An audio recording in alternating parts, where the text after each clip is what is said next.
Hi there. My name is Chrystal Evans Hurst. And if you are watching this video and you don't know why you're watching this video, well, let me tell you. I am the daughter of Tony and Lois Evans. I'm one, there's two, Priscilla and I. And we are still very passionate about keeping alive our mother's vision to serve pastors' wives. What happens when we serve pastors' wives with great content, however, especially in this format, is we have lots of women who have told us that they are blessed by what we are sharing for pastors' wives, and they're able to put to work the knowledge, the encouragement, and the information that we share. The goal in supporting pastors' wives is we know that often the pastor's wife comes alongside of her husband and she does a million different things to support him. She may be in the music ministry or the children's ministry, or maybe she's counseling other women, or she's coming alongside him in the running of the business of the ministry. And so while the pastor often is upfront and well cared for, the pastor's wife shares a load and is not always cared for as well. And so the pastor's wife's ministry exists to make sure we are doing the work to equip, empower, and encourage pastors' wives as they support their husbands in ministry. But so many of the principles that we chat about when it comes to supporting pastors' wives are an encouragement to women in general. And today is one of those topics. I'm really excited to um, introduce to you a friend of mine and a friend of the ministry. Carla Crummie is a wonderful person, and she is the former First Lady of Mount Calvary Missionary Baptist Church in Atlanta, Georgia, where she served alongside of her husband, Reverend Dr. Robert Crummy, who faithfully pastored there for 22 years. Carla experienced a devastating, life-changing event on the morning of January the 2nd, 2020. Her beloved husband suddenly died due to a massive heart attack.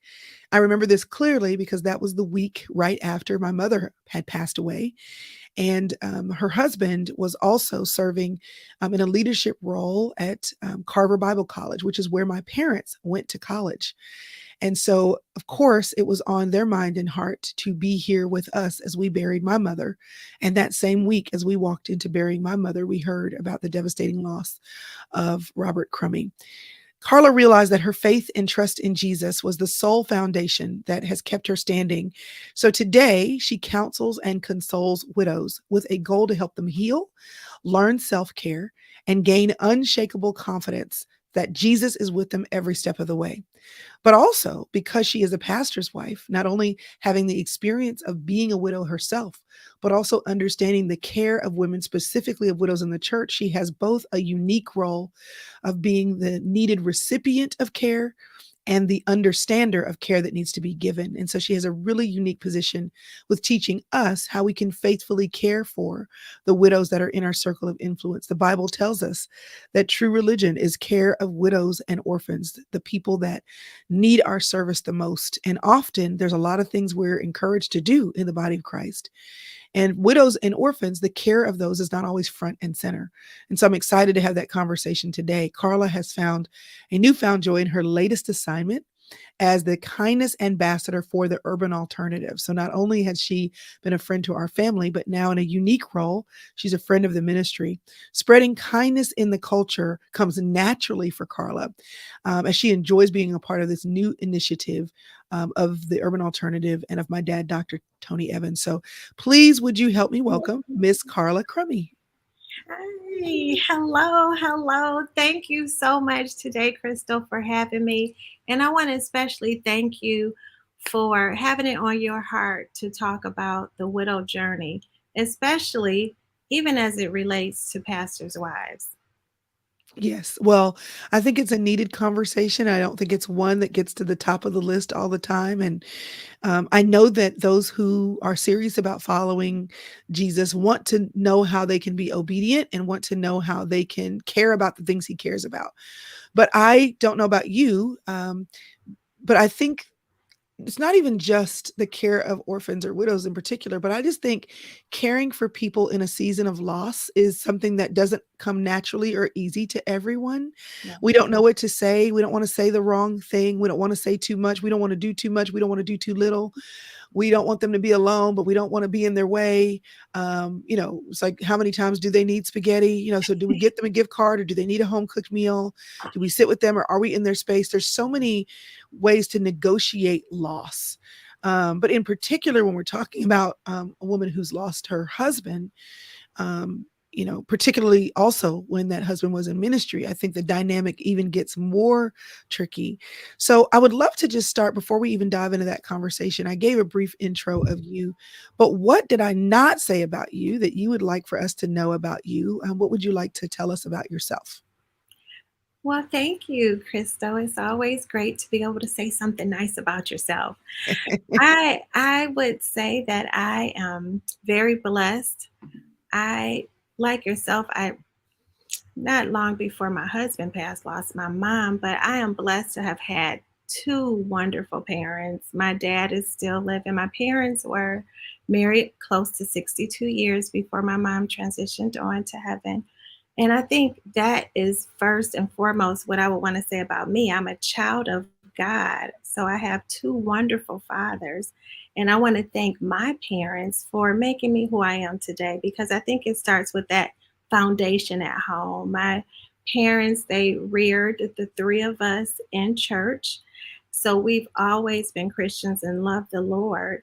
And I believe that's the foundation of who we are. My parents were always welcoming, with visitors, so much hospitality, and that's who I am in my foundation. So when you talk about kindness in the culture, I have one sister and one brother. They've both been married over 30 years with three children each.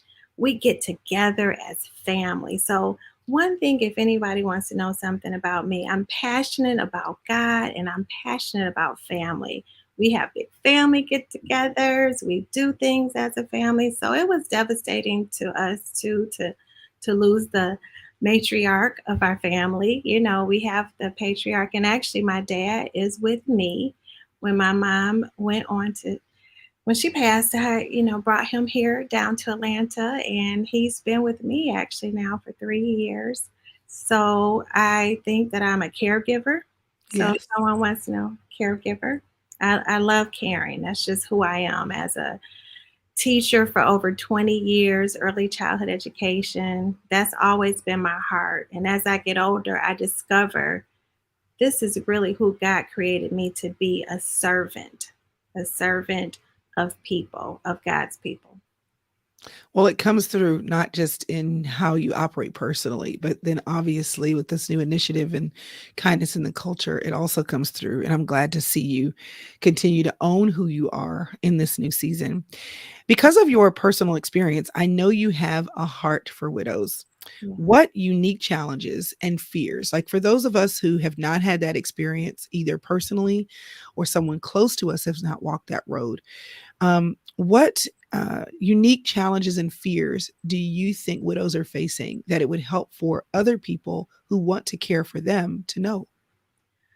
Well, one of the biggest things when you lose a spouse, I mean, that's your friend. That's, you it's just it gets to be a very difficult situation. It is a very difficult situation, and especially like you said, the sudden loss of my husband. I mean, 1 minute we're like doing this, and then for him to go, I would say don't give up, because the unique challenges is sometimes a widow can get very withdrawn. I mean, I've known widows, and like you said, I've been now in that situation. They can become so withdrawn because they are devastated. They are in so much pain. And what happens, and this is why, like you said, when you call it unique, if people reach out to them or try to do something and they don't hear back, they give up. But don't get angry with the widow. Don't get angry if they don't call right back or if they're Mhm. not responsive to the call, because they are grieving. So there's things you can do to still show you care that they'll know and receive without you forcing them to be in a situation of, responding right away, because they just might mentally, physically not be able to. So something you can always do is like even send a card send a card, because they're going to get that and they're going to read that in their quiet moments. Hmm. Or like you said, when you said spaghetti, they cannot get enough of that spaghetti. So don't even ever think that, Crystal. Keep sending the spaghetti. Because it's about pampering, it's helping them do something they really may not feel strong enough to do on their Yeah. own. I love that word pampering. This Yes, idea that someone who needs care, it's not just like they're broken, so fix it. It's just a yes, little extra TLC. And what does that look like to provide that? And so I love how you also talked about like, don't be weirded out, upset, frustrated yes, if you don't hear from them. Sometimes we look for people to indicate to us that we're doing the right thing before yes, we continue to do the right thing. yes, I can't tell you how many times in my own life, and of course, not with the experience of being a widow, but just in hardship, where people reaching out via text or call, even if I didn't text them back or call them back, yes, still let me know they were thinking about me and they cared. So don't think just because you reach out. One of the challenges that the widows may be walking through is just communicating, and they may not want to communicate. They may not be able to talk about what's happening in their head and their heart, but that does not mean that they don't need you continuing to talk to them. So exactly. I love that idea of the communication. What wisdom do you have to share with pastors' wives about the needs of the widows in the congregation? If they're, I mean, I know that you have even said to me once, and I'd love for you to talk a little bit about it. We had a prayer time at even our women's conference, Yes, and you said to me, this was really great. And you prayed for marriages and you prayed for singles, but you didn't pray for widows. And so those are the little nuancy things that I think, a pastor's wives, as they influence and affect the programming in their church, whether they're a part of it or not, there's still influence. What wisdom do you have to share with pastors' wives about the needs of widows in your congregation, and how can we specifically and tangibly care for widows that we know? that's an excellent question. And first, I want to take a moment to recognize you, Crystal, and thank you in this moment, because you are so for real. Like, I mean, how I would just say, what people see is what they get. You really love the Lord, and it shines bright, because I felt comfortable to say that, in knowing you wouldn't feel offended, because I know that you aim for greatness. You like feedback, and I don't even like the word constructive, because we say constructive and people are like, so it's not constructive, but just some feedback, just feedback on how to do something that might work. And thank you for allowing me to feel safe to Oh, yeah. say that to you. Thank you. So I want to thank you first. And second of all, as a pastor's wife, I can recall a time when I did start a minister's wives, and I would like to applaud Dr. Lois Evans for that. She gave me so much wisdom as a new first lady coming to the conference. I mean, I've had so many times to sit under her tutelage. And after coming from a conference, I said, wow, I don't really know that much. I need to do something, because some of these other ministers' wives, they might not know too much either. So after coming from the conference, I started a minister's wives ministry at my church. And in that ministry, we did things for different groups. We might do something for a mother's board, traditional Baptist church. We also did something for the widows. I know it was on my heart to do something for the widows. I was so proud of myself, Crystal, because like I did, like, oh, we served them, gave them gift bags. But guess what? It was one time. So after I became a widow, I'm like, oh my gosh, even in me trying to care for the widows, that really wasn't enough. Mm. So, what I would encourage pastors' wives to do is, if there's not a widow's ministry, depending on the size of their church, I would say to start a widow's ministry.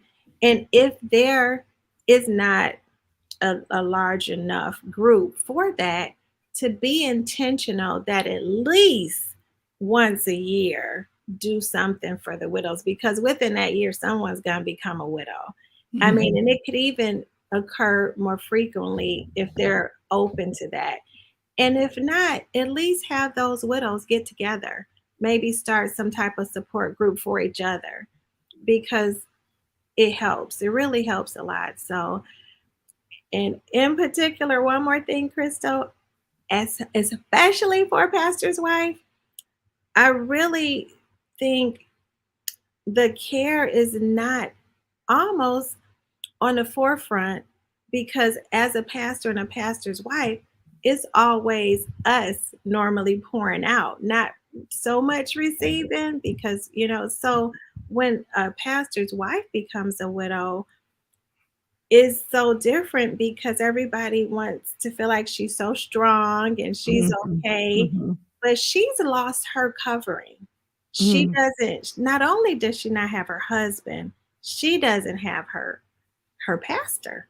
mm, So she's lost two vital people in her life. She's lost her shepherd and her husband. So in particular, a pastor's wife really needs that support, because unlike the other widow in the church, the pastor's still going to be able to cover her and visit her, and and the pastor's wife can. But for the pastor's wife, she's lost her pastor and her husband. So what kinds of events, like you mentioned, like do something at least once a year? I know at Oak Cliff, there was a missionary, Josephine McKill, who lost her husband on the mission field. They were running away from guerrilla sniper fire. Her husband was holding one of their children, and the child he was holding was a twin, and she had the other three, and they were killed, her husband and the child he was holding. And so when she came to our church, she was a widow with three young children. And I'll never forget, she just said, I remember my dad asking her if she would ever marry again. And she said, I just don't feel called to do that. I feel called to walk with Jesus as my husband and to raise my three children. And she was a widow. We only knew her that way. Right. So when she passed on, we started a widow's tea. It happens every year, and Mm, it's called the Josephine McKill Widow's Tea, and it's for, wow. we've been doing it for years. So I know that that's something our church has done that is in terms of events.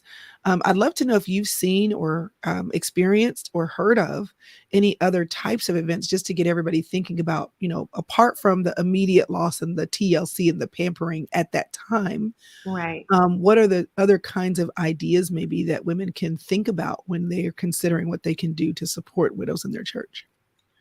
Well, as you said, the Bible speaks of caring for the widows and the orphan children. So, one of the events that I've attended, because I have become affiliated with some widow groups here in Atlanta, is they are inclusive of the children as well.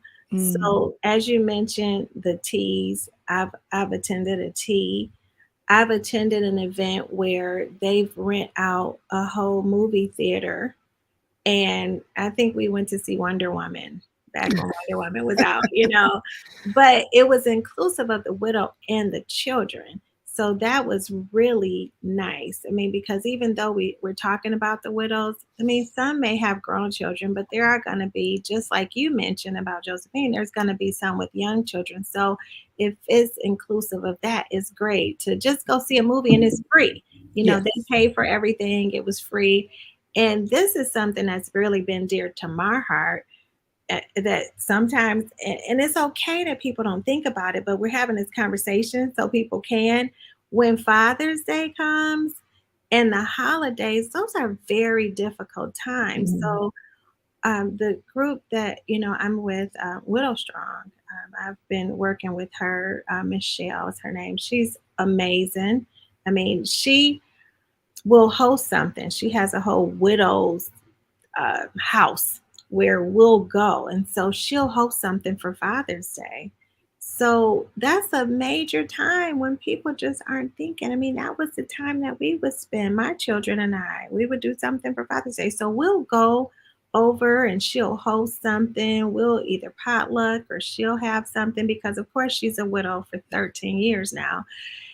And it's just a great time of fellowship when everybody else are doing things, even for around Thanksgiving, like I said, or Christmas, when people are normally doing those family things. And I mean, our leader of our home, our husband, our father is not there. So we'll get together and do something like that. So those are great things.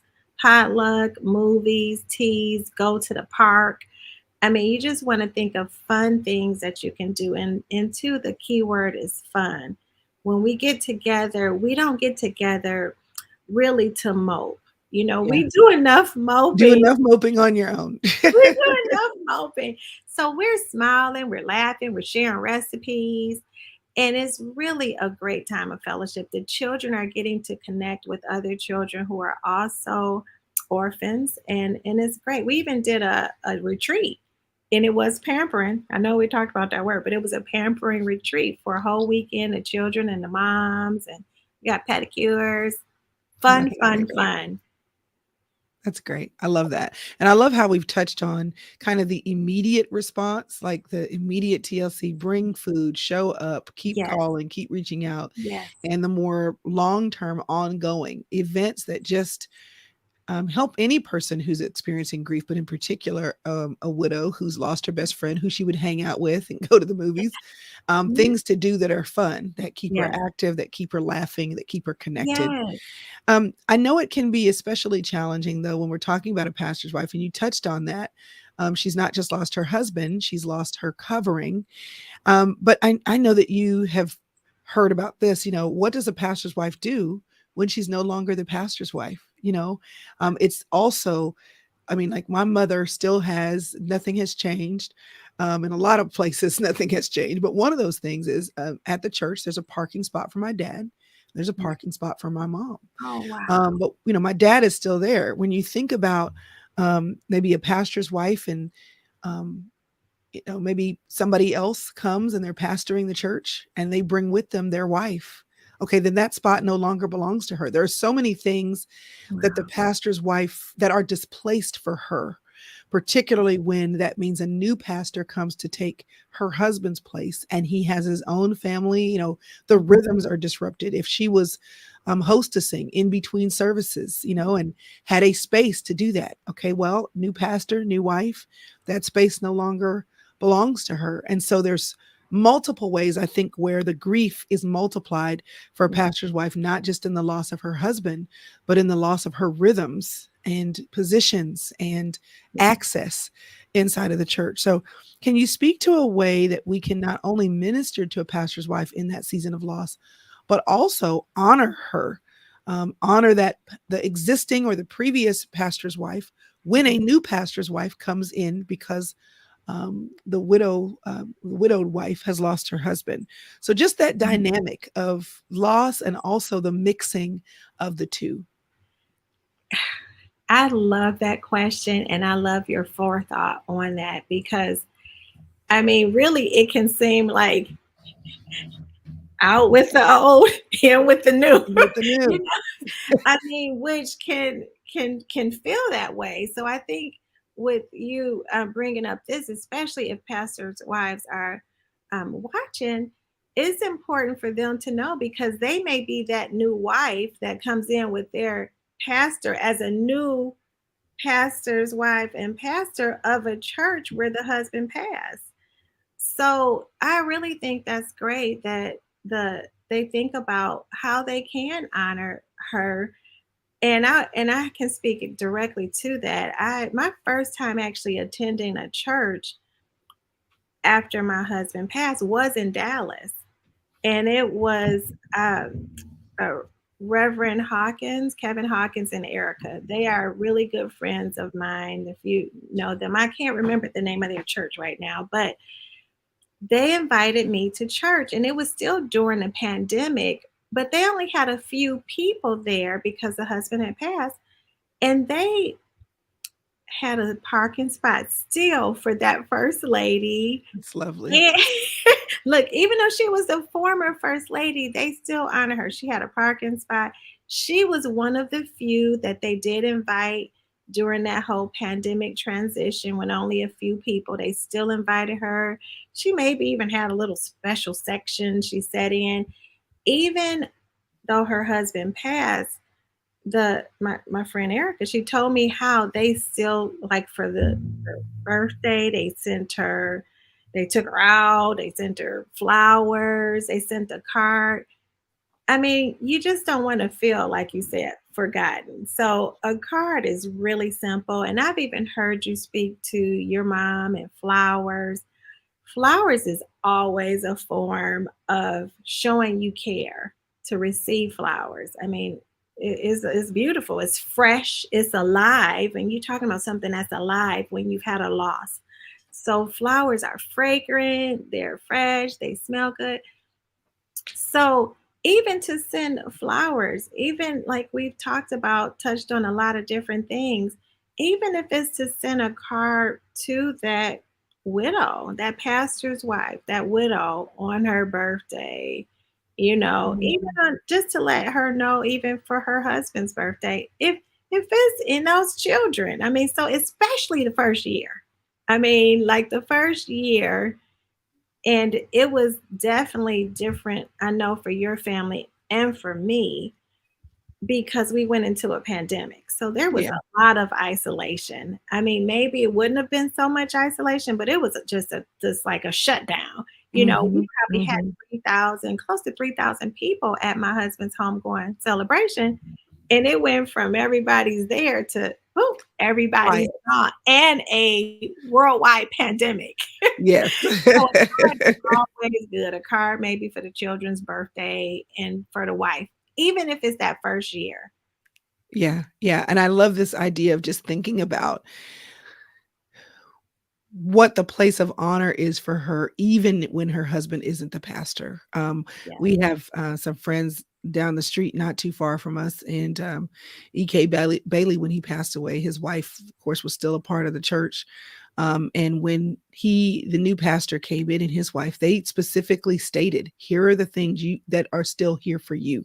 Now she still got that. She still Oh, had the place where she sat. She still had the parking space where she parked. She still gets recognized as being in a leadership role and a role in which she should be cared for years of service. I mean, when you think about it, it's almost like no different than somebody like working at a company, right, for 20 or yes, 30 years and then you retire. It's like, you get the honor, you did the work, you get yes, you get the pension, you get the, whatever it is that should have come along with that. correct. That Yes. honor can still exist in the Mhm. church. Yes. I would love for you to just talk a little bit about the dynamic. Like, are you still at the church where you were with your husband? I am not there that much. I'm still a member there and I go sometimes, but it has been hard. It's been hard. My children didn't really want to. First time they tried to, it was hard.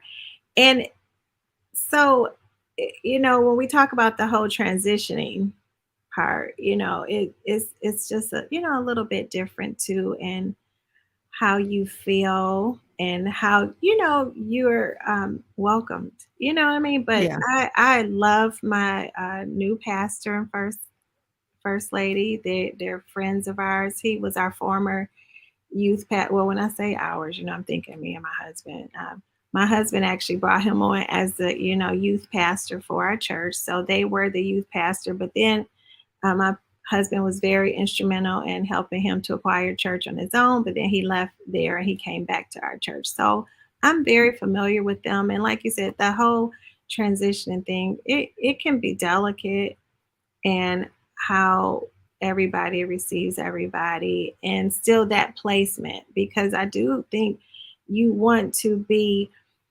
really secure. Like you said, that person who came in and they still recognize even, Bailey's widow, that it's, it's just a delicate fine line sometimes because everybody's trying to find their place. And Yeah. I know, yeah. So, and I know for me, I wanted to be sure she felt no one was being confused or getting confused, and she had her recognition now as the new, first lady, and so so it can be a little delicate. So actually, Crystal, I watch Oak Cliff Bible Fellowship every Sunday. You always say hi to the people who's viewing online, so that would You're be one me. of them. I'm one of them. But I think, even for you and your honesty to say, like, this is what is working for me. I know that just as I'm looking at the chat and seeing what different people are saying, one particular person said, yes, it's still hard to see someone in the pulpit. Like, I'm at the church.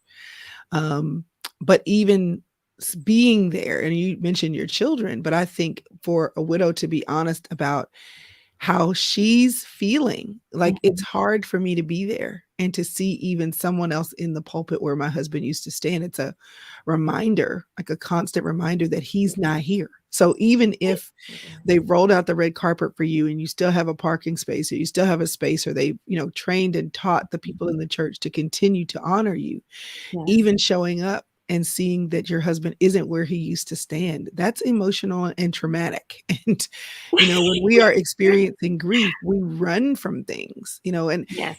that that uh, that we feel will bring up feelings, emotional feelings that maybe we don't want to feel right now every day. And going to church is weekly. It's a Yes. weekly reminder of the Yes. fact that your husband's not here. And as you already know, when you are walking through grief, Mhm.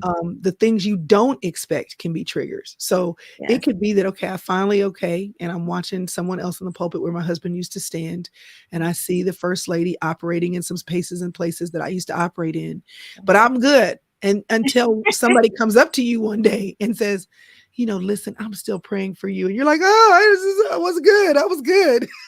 You know what I mean?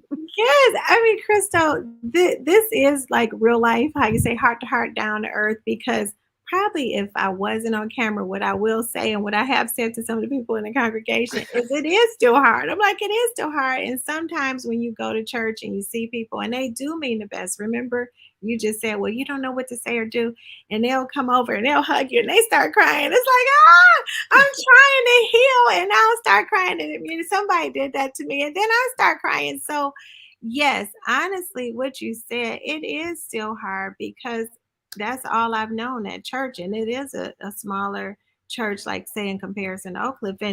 And so when I'm looking up there, I do. All I'm imagining is still, seeing my husband and he's not there. So it is that constant reminder of he's gone. And it has been difficult. And I have found it easier, like, just watching Oak Cliff Bible Fellowship. I've gone to my church and like I said, they've been, very nice. I have a lot of members that still call, come check on us and things.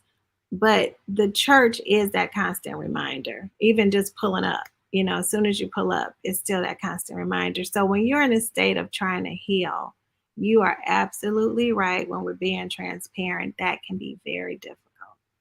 Well, thanks for your honesty.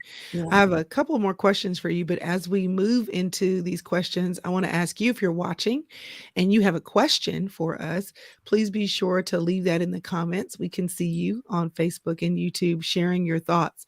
But if you have questions that you'd like for us to discuss before we end our conversation, please drop them. We'll see them and get a chance to discuss them.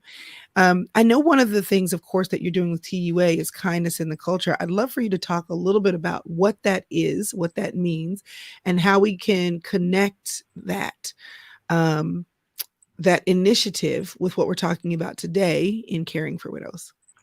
Yes, I'm happy to be working with TUA.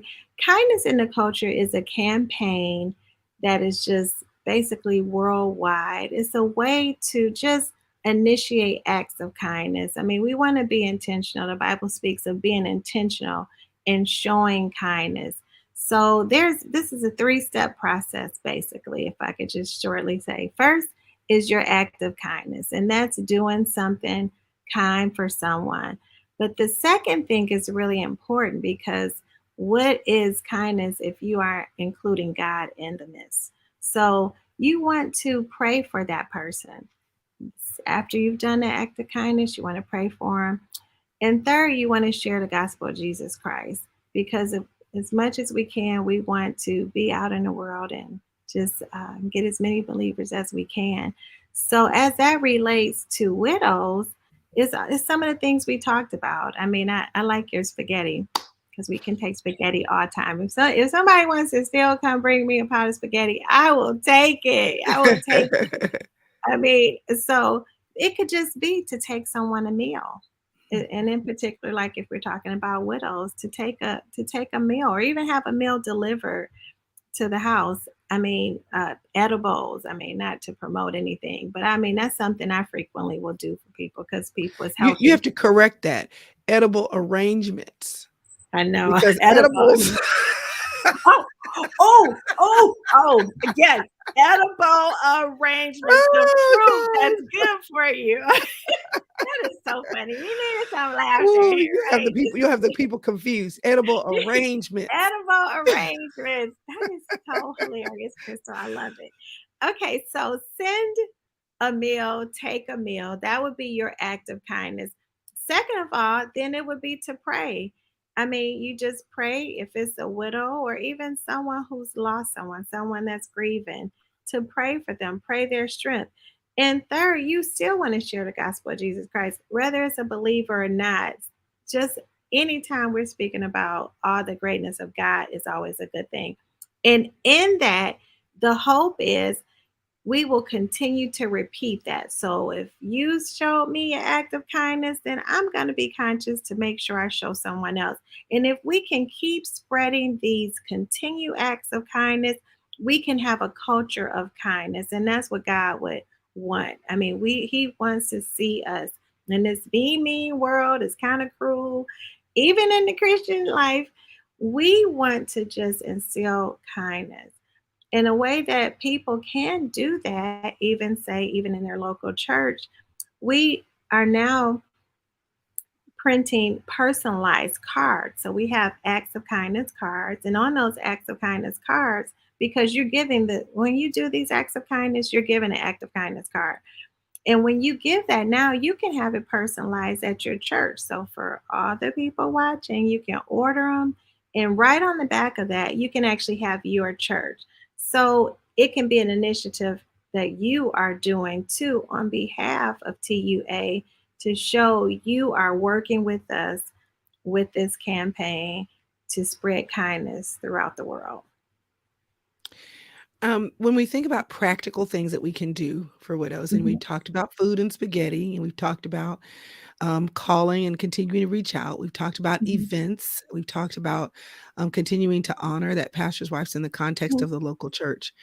Um, sometimes I think we think too hard. And so I'd love to ask you, what are some of the simplest but most practical things that people have done for you in your season of loss? And I'll start by saying, I think sometimes when people that we know experience loss and we're trying to figure out what to do, there is one way that would help you to think of ideas, right?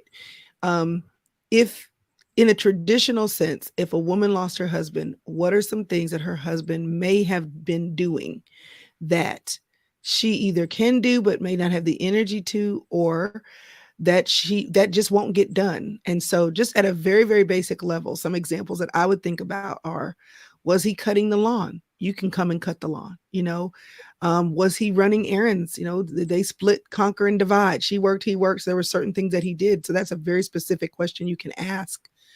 What household things did your husband do that I can help with? Do you need any light bulbs changed? Do you need any errands run? So like literally thinking, if the gap has been left because someone is no longer here, they've moved on, what was that mhm. person doing that you can do that will have the pastor's wife not have to do it as a widow? But, just I wanted to encourage everybody to think really, really, practically about the person is missing. What does their absence mean? In your case, what are 2 or 3 practical things besides food that people did that were just like, oh wow, yes, I need that. Absolutely. Yes.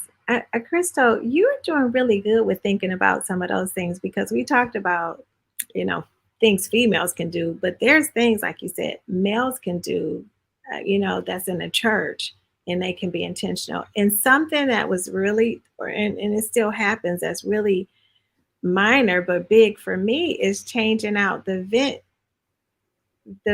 nets or whatever that The go little inside. air, the little Yeah, filters. that you put like in your furnace, every so Oh, often yes. you have to change those filters out. And we have actually two. So we have one upstairs, and you have to go into the attic and crawl up these little narrow stairs. It's kind of dark and dusty. And I just had look that babe in me just don't want to do that. And so it has helped when someone's come over to do that. Like, and that's small. I had a light fixture that went out, and the lady's husband across the street, they both came over because, you still deal with the dynamic that we didn't discuss is once you become a widow, you are placed in this other category that people treat you different. You didn't plan on being alone or single, quote unquote, but you do get placed in this other category. So her and her husband came over, and he's like an electrician, so he changed out the light fixture because it needed to be. So those are major things. And I do remember when you talk about the lawn, even initially I was trying to find somebody who could cut the lawn because, that's a big business here. Everybody's like, I'm busy, I have to cut this lawn. So if somebody can actually cut the lawn, so those are definitely things the church can be intentional on. I think every church should have a widow protocol. It would be Mm, so great. It could be really simple. It could be 5 things. Send a card, send some flowers, see if they need the lawn cut. Just be intentional to talk to that widow and ask, like you said, the practical things or something that could be done. And it can be some women that's assigned to that widow, at least for that first year. It don't have to be every day. It could be something like once a month or even every quarter. yeah. Take her out just to get a pedicure. You know Yeah. what I mean? She But can even having a pay for plan, it. you have to have a plan. You don't wanna wing it. You wanna have You a plan, you don't want to. particularly when you are looking at this as a ministry outreach of the church. We Mhm. did have one question that I wanted to make sure y'all are sharing such great ideas in the chat. Someone said gift cards to get a massage or a spa day. Yes. Widow's protocol for sure, that hit a nerve. But someone said, "How do you deal with the constant grief of close family members?" So, I just think in the context of our conversation, um, what that might look like, where maybe the widow that we're discussing, right? She's in a constant state of grief, right? And so maybe the family members that are related to her, what do we do when it's constant? Maybe, and grief is gonna be constant for a while. Mhm. But what do you do when they are constantly crying, constantly? How do you is there anything to do? Is there anything to say to lift their spirits? So beyond kind of what we're talking about in the normal way, just of being there, but where it's the constant companion. Like you were saying, we Right. don't want to be mopey all the time, but from experience, there are Yes. people that in grief stay mopey and want to stay. They don't want to smile. They don't want to be happy. Right. So what can happen when we're looking to serve widows that may be in that place and just want to sit in it, just want to sit with the grief and the self-pity maybe?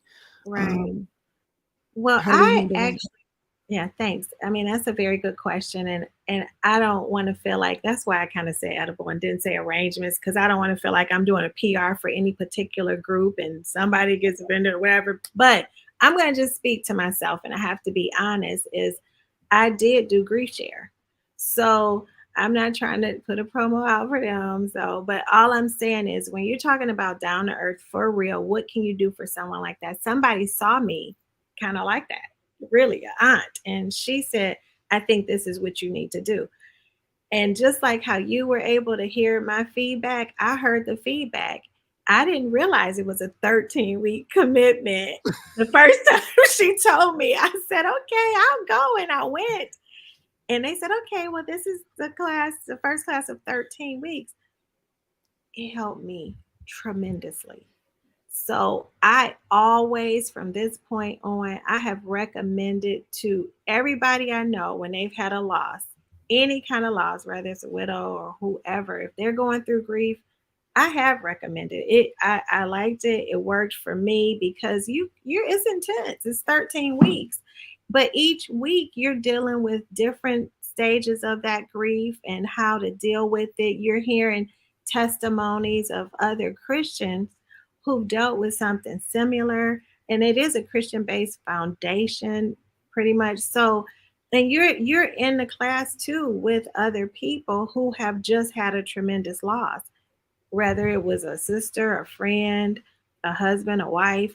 So they're understanding. And I mean, and as sometimes we feel like we are beyond reproach or we don't need counseling. But in this Mhm. day and time, it's so important that we understand we do need counseling sometimes, that we do need someone to pour into us. And in particular, like I said, pastor's wife, you're pouring into others, and even Christians at the church. You can lead a ministry. You're always pouring into others, but we need to be poured into. And I've even said that to you, Crystal. I'm like, Crystal, let me pour into you, because we have a tendency, people that are caregivers and servants and serving others, we sometimes forget we have to pour into, ourselves.